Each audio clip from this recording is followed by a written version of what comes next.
По приросту аварийности на дорогах Ингушетия стала лидером в 2022 году. Она выросла почти на 30%. Этот показатель является самым высоким среди 19 российских регионов, где зафиксирован рост ДТП. Правда, и 23-й начался с печальной дорожной статистики. Январь еще не закончился, но в республике уже зарегистрировано 10 транспортных происшествий, в которых 19 человек получили травмы различной степени тяжести, а 5 участников скончались. Роковая авария в Сунже. Это трагическое происшествие расстроило почти каждого жителя региона.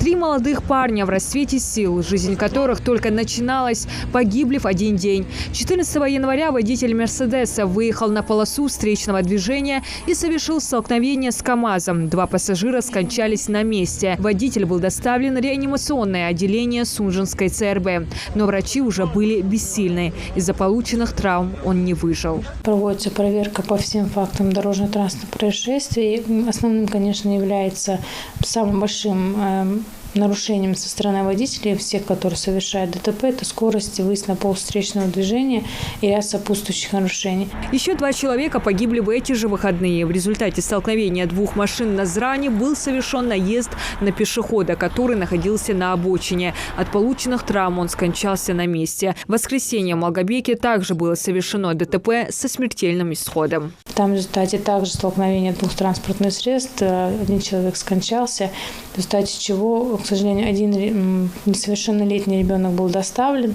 прооперирован, находится сейчас в стабильном состоянии. Но, к сожалению, говорить о том, что просто это статистика, цифры, это просто сказать цифры, а это жизни, о которых говорить очень трудно каждый раз, потому что мы говорим о людях, которых уже нет. Чаще всего жертвами нарушений на дорогах становятся молодые люди. Учитывая, что численность республики и так немногочисленна, цифры погибших в автокатастрофах высокие и ощутимые. Этим фактом очень обеспокоено старшее поколение. Считают, что нужно думать не только о себе и драйве, но и о родных и близких. Какую боль испытывают родители, которые днем проводили здорового сына, а вечером вынуждены его хоронить. ستحنقول قضاء أربع خبئ أصحى حادي جان بالبوسر من بالبوسر جازلنا خا بالبو بالب سبب بقول شورت اللي قدرت المسنية بقول اللي قدر في دوشي واجي زود زلاتوي هنزل جدينا أوري هتسقوا شدينا دودس نجح ماركاني. Соблюдайте правила дорожного движения. А список нарушений не меняется. Самые частые из них – превышение скорости, выезд на встречную полосу, проезд на запрещающий сигнал светофора, обгон на обочине, поворот не со своей полосы, стоянка в неположенном месте.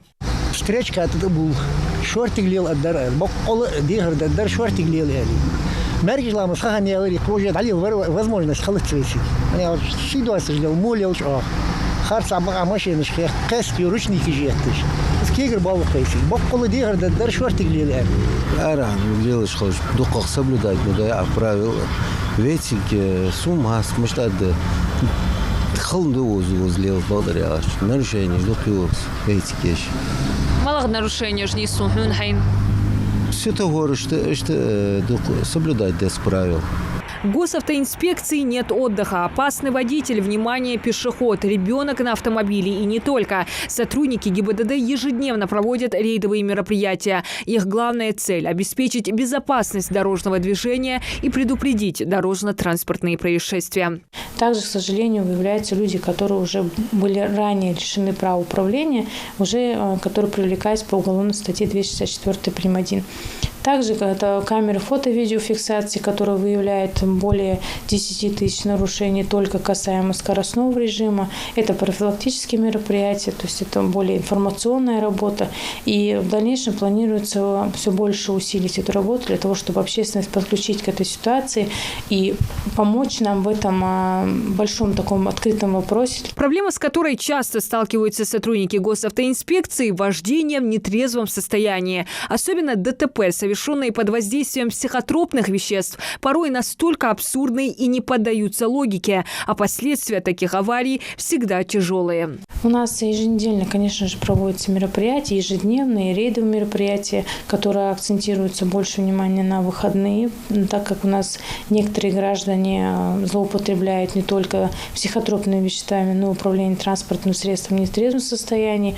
У нас за неделю выявляется 8 человек, 6 человек, которые управляют транспортным транспортным средством именно в нетрезвом состоянии. Сотрудники прежде всего призывают автолюбителей не превышать скорость, тем более в зимний период, когда на дорогах гололед и много рисков потерять контроль над управлением авто.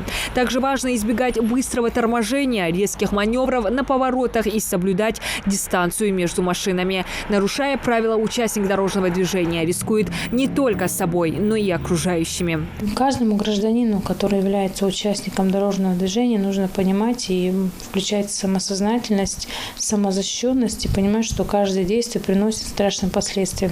Будь ли вы пешеходом, будь ли вы пассажиром, либо водителем транспортного средства. К сожалению, ответственности к окружающим и людям, которые находятся с вами рядышком, то есть пассажиры, либо же вы находитесь в качестве пассажиров, либо пешеходов, абсолютно нет. Поэтому каждому гражданину нужно быть более самозащиту включать и быть более грамотным в процессе дорожного движения. Каждый год высокая скорость и незнание ПДД уносит десятки жизней. В их числе и водители, и пассажиры, и пешеходы. Погибали и целыми семьями. Многочисленные призывы, осуждения пока не дают никаких результатов. Я не знаю, наверное, родители должны этим детям объяснять, поскольку ребята молодые, они просто не осознают целость всей картины, всех последствий. И если родители будут как-то, я не знаю, консультировать своих родителей, постоянно им говорить своим детям, я думаю, мы как-то будем избегать этих ситуаций. Или же взрослые люди, когда видят, там, или молодежь, когда видит, что машина быстро едет, надо его остановить, сделать ему замечание. Если общество будет делать замечания молодым, я думаю, они как-то будут немножко поответственнее относиться. Сотрудники ГИБДД регулярно проводят анализ аварийности участков. Чаще всего по статистике столкновения происходят в Назране, Назрановском и Малгобекском районах. Конечно же, вот именно акцент будет идти именно на эти участки дорог для того, чтобы провести больше и больше работу, разъяснительную работу и больше, конечно же, призвать граждан к ответственности.